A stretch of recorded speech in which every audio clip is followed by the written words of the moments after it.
Héctor, me gustaría que ahora hablemos de cómo se toma la decisión de recuperar las Islas Malvinas, quién toma esa decisión, por qué la toma en ese momento, cuáles son las circunstancias, si hay algún debate, si hay alguien que está en contra, digamos, supongo que habría un estudio bastante minucioso de las posibilidades reales de ganar o no, si era la intención de ganar el conflicto, ¿no? Es decir, me interesa el momento cero de la decisión. Bueno, en principio nunca hubo una decisión de ir a un conflicto bélico. Este es un punto clave. Bueno, es algo nuevo. Terminamos después en una guerra, es otra historia. Pero el gobierno de aquella época, que era un gobierno militar, tanto Viola,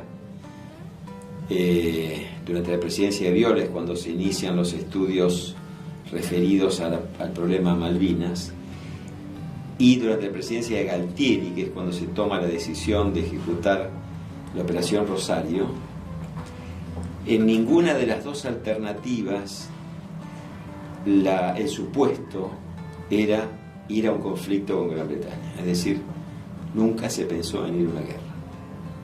Este es un punto importantísimo. Por todo lo que viene después. ¿Vos estás seguro de lo que Estoy absolutamente seguro de lo que digo porque lo he estudiado, lo he investigado, hay documentos que dicen lo que yo estoy repitiendo.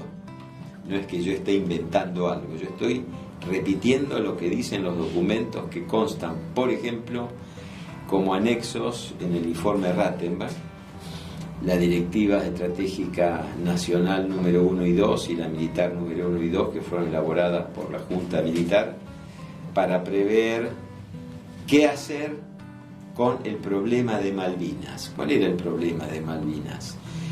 Cuando digo Malvinas vamos a abreviar, es Malvinas, Georgia Sandwich y todo el espacio sudatlántico, ¿ok? Pero vamos a decir Malvinas nada más, la cuestión Malvinas. Cuando se encara el tema de Malvinas es referido al diferendo que tenemos con Gran Bretaña sobre la soberanía de esos espacios. Muy bien. De 1833 a 1981, cuando Viola era presidente, habían pasado 148 años. No hay una ley escrita ni que obligue jurídicamente, y menos en el plano internacional, a ningún país a hacer algo que no quiera hacer. Así como en nuestro sistema jurídico, en nuestro Estado, tenemos leyes que nos obligan, y si no las cumplimos, la justicia nos conmina a cumplirlas o a lo que fuera. Sí, sí. En el plano internacional, si bien hay un derecho internacional que está avalado por distintas organizaciones y documentos, las Naciones Unidas, la Corte Interamericana de Justicia, la Corte Internacional de la Haya, etc., no existe la obligación jurídica de que al no cumplir una ley internacional alguien me aplique una sanción. Eso no existe. Pero sí existía y existe un principio llamado del Stoppel, que dice y decía en aquella época que cuando un país tenía una ocupación interrumpida de 150 años, generaba algún derecho adicional a los que ya esgrimían, como para pretender ratificar la soberanía sobre ese espacio y decir, esto es mío. Y además hace 150 años que estoy acá. Cuando el gobierno de Viola se enfrenta a esta situación en 1981, es el entonces canciller Camillón el que le dice al presidente Viola, hay que hacer algo porque se nos vienen los 150 años, pero además hay que hacer algo porque los británicos están en un juego de ida y vuelta, más de vuelta que de ida, y no avanzamos. ¿Qué habían hecho Gran Bretaña y Argentina hasta ese momento en materia de negociaciones a partir de la resolución 2065 que hablamos la otra vez? Que obliga, digo obliga porque hoy sigue obligando, a las potencias coloniales a descolonizar territorios. Sí, sí. Y esa resolución 2065 tiene un listado, entre los cuales están Malvinas. Es decir, que Naciones Unidas le dijo en aquella época... Importantísimo, eso es un hecho importantísimo. Es clave y es... Si vos lo insististe la vez pasada... Es el punto de apoyo de más fuerza de Argentina para su reclamo. Bien. ¿No? Malvinas está en ese listado. Sí. ¿Qué se había avanzado hasta el 81? Se había avanzado con los acuerdos de comunicaciones de los años 70. Sí. Los acuerdos de comunicaciones de los años 70 preveían o establecían distintos intercambios entre Argentina y Gran Bretaña, por los cuales se había, por ejemplo, construido la primera pista de aterrizaje a cargo de nuestra Fuerza Aérea en Port Stanley. Hasta estos acuerdos no había pista de aterrizaje para que aterrizara un avión de transporte de pasajeros o carga de la Fuerza Aérea, como serán los Fokker F-27 y F-28. El tráfico aéreo entre el continente y las islas, las maestras argentinas que iban a enseñar español, la instalación de YPF, de Gas del Estado, de Correo, de Banco Nación, en fin, darle a los isleños las comodidades de vida que no les daba Gran Bretaña y sí teníamos en el continente. Claro. Eso les había cambiado la vida a los isleños, porque tenían atención sanitaria inmediata, si no había que volar a Ascensión o a no sé dónde. Claro. Tenían posibilidad de venir a estudiar a la Argentina, a los hijos de los isleños.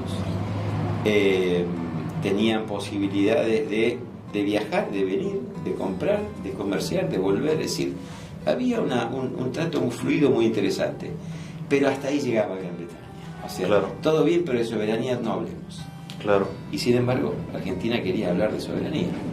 Entonces Camillón le propone a Viola la conformación de un equipo multidisciplinario para estudiar el tema y ver qué hacemos, atento a que estaba faltando 1 año y medio largo, 2 años, para estos 150 años. Y se conforma un equipo. Te hago una pregunta. ¿Esta ley de los 150 años es una ley aceptada internacionalmente o es una tradición jurídica dudosa, digamos? Es una de las tantas tradiciones que circulan en el medio internacional, pero en no ese hay momento fuerza de ley. Claro, No obliga. En ese momento el canciller consideró que era importante y el canciller no alcanzar consideró importante dos cosas. La primera es, movamos este punto frenado que tenemos. Sí. Porque se habían iniciado algunas negociaciones en el ámbito de Naciones Unidas, pero siempre Gran Bretaña era postergamos, pasamos, dilatamos, vamos, venimos. Eso, y los 150 años. No queríamos llegar a 150 años. Perfecto. Metidos ahí sin hacer nada. Bien. No quería decir que antes de los 150 íbamos a recuperar las islas. Bien. Quería decir, vamos a hacer algo importante para que estos vean que eso no es tan... Y para esto se forma esta comisión interdisciplinar, sí, de argentinos. De argentinos que trabajaban en la Casa Rosada, a órdenes de Cancillería primero y en Casa Rosada después, a órdenes, digamos, de Camillón y del secretario general de la presidencia, que si no me equivoco era el general Iglesias, si no me equivoco, que era el que coordinaba este equipo. Y en este equipo había distintas personas. Había civiles y había militares, había especialistas en las distintas áreas que hacen al tema Malvinas y la disputa soberana. Bien.